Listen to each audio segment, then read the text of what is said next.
Back. Cape Town Mayor Dan Plato says the city will deploy one officer to each of the 116 wards in the metro. Of course, that's only if the council gives the city's budget the green light. Plato says 535 million rand has been allocated to the Safety and Security Directorate for the 2019-2020 financial year. ENCA reporter Peladi Setusa is following the story for us. He joins us now live from our Cape Town studio. So, Peladi, why is the city actually taking on this ward-based initiative?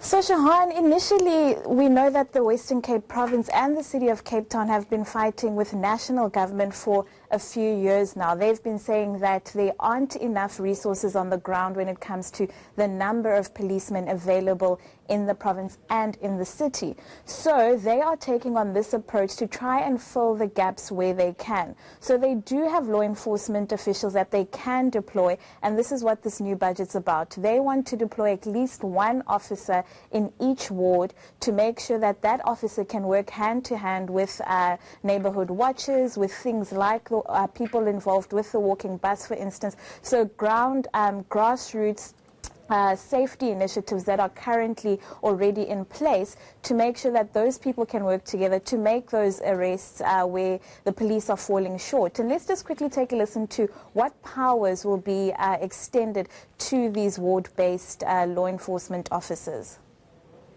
That officer carry maybe his gun with him, and that sort of thing. He got his vehicle with him, he got his radio with him, he got his cuffs with him, he can arrest and that sort of thing. He can search a vehicle, he can search a person. He will be equipped to do all of those specialized functions, enabled what person cannot do.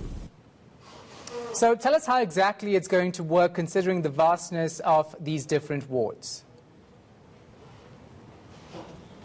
That's the thing, Shahan, the curious thing for me actually, because a ward is a big geographical piece of land, rather, with about 20 to 50,000 people in each ward in the city. So that single law enforcement officer will have huge ground to cover.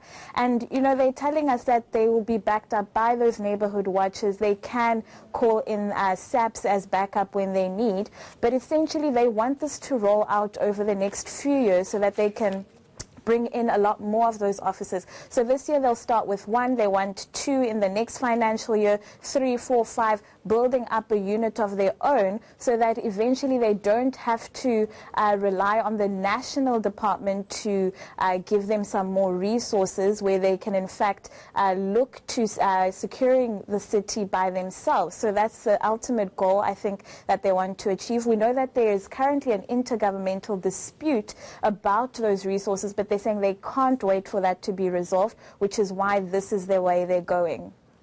Now, does this actually mean the city is giving up on its fight with national government for more SAPS personnel?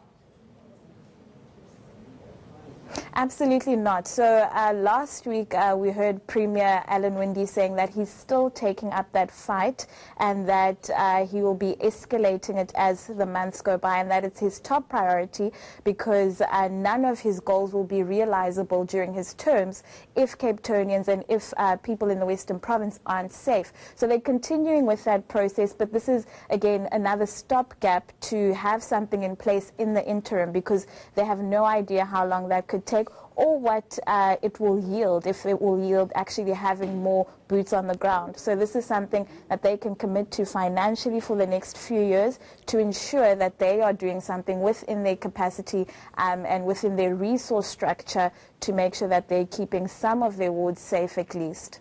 All right, thanks so much for that. Appreciate it. Peladi Setusa is in Cape Town.